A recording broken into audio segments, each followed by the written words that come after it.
ថ្ងៃនេះខ្ញុំមកបង្ហាញបងប្អូនពីរបៀបធ្វើខពងទាជាមួយនឹងស្ពៃជូរងាយៗដែលខ្ញុំតែងតែធ្វើញ៉ាំជាប្រចាំថ្ងៃនេះខ្ញុំប្រើសាច់ជ្រូក3ជាន់ចំនួន4ខាំហាន់ជាដុំធំហើយប្រឡាក់ជាមួយនឹងខ្ទឹមសបុកជាមួយនឹងម្រេចនិង1ស្លាបព្រាបាយរួចបន្ថែមទឹកស៊ីអ៊ីវ3ស្លាបព្រាបាយទឹកត្រី2ស្លាបព្រាបាយនិងទឹកប្រេងខ្យង1ស្លាបព្រាបាយហើយបើសិនជាបងប្អូនចង់បន្ថែមម្រេចបន្ថែមទៀតក៏បានដែរបន្ទាប់ពីដាក់គ្រឿងចូលអស់ហើយគឺខ្ញុំប្រឡាក់សាច់និងទុកចោលប្រហែលជា10ទៅ15នាទីមុននឹងយកទៅខកំឡុងពេលប្រឡាក់សាច់នឹងដោយសារតែខខ្ញុំចង់ដាក់ពងមាន់ដែរអញ្ចឹងគឺខ្ញុំដាក់ស្ងោរកំឡុងពេលខ្ញុំប្រឡាក់សាច់មាន់អញ្ចឹងមកមើលពីវិធីខវិញជាដំបូងនឹងគឺខ្ញុំប្រើស្ករត្នោតនឹង1ស្លាបព្រាបាយពេញចេះហ្មងរួចខ្ញុំកូរស្ករនឹងនៅលើកម្ដៅភ្លើងមធ្យមនឹងរហូតទៅស្ករនឹងឡើងឈ្ងុយឡើងពណ៌កាឡាត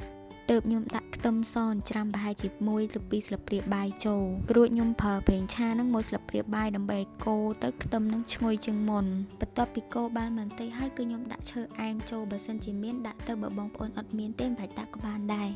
បន្ទាប់មកគឺខ្ញុំចាប់ផ្ដើមដាក់សាច់ជ្រូកខ្ញុំនឹងចូលត្រង់កន្លែងនេះគឺខ្ញុំបានបន្ថែមម្រេចចូលបើសិនជាបងប្អូនបានដាក់ច្រើនពេលប្រឡាក់ហើយគឺមិនបាច់ដាក់ទៀតក៏បានដែររួចខ្ញុំបន្តកូរសាច់ជ្រូកនឹងនៅលើភ្លើងមធ្យមរហូតដល់តែសាច់នឹងឆ្អិនហើយវាឡើងពណ៌អញ្ចេះ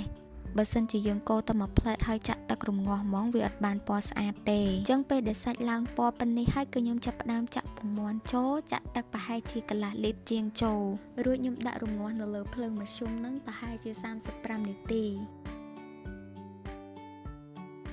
បើសិនជាបងប្អូនចូលចិត្តញ៉ាំស្ពៃជូររាងនៅច្រប់ចាំចិត្តដល់ម៉ោងចាំដាក់ហើយសម្លខនេះគឺខ្ញុំអត់បានបន្ថែមគ្រឿងអីទៀតទេដោយសារតែស្ពៃជូរនេះវាមានរសជាតិរាងប្រៃហើយឥឡូវសម្លខខ្ញុំហើយបងប្អូនទំនងអត់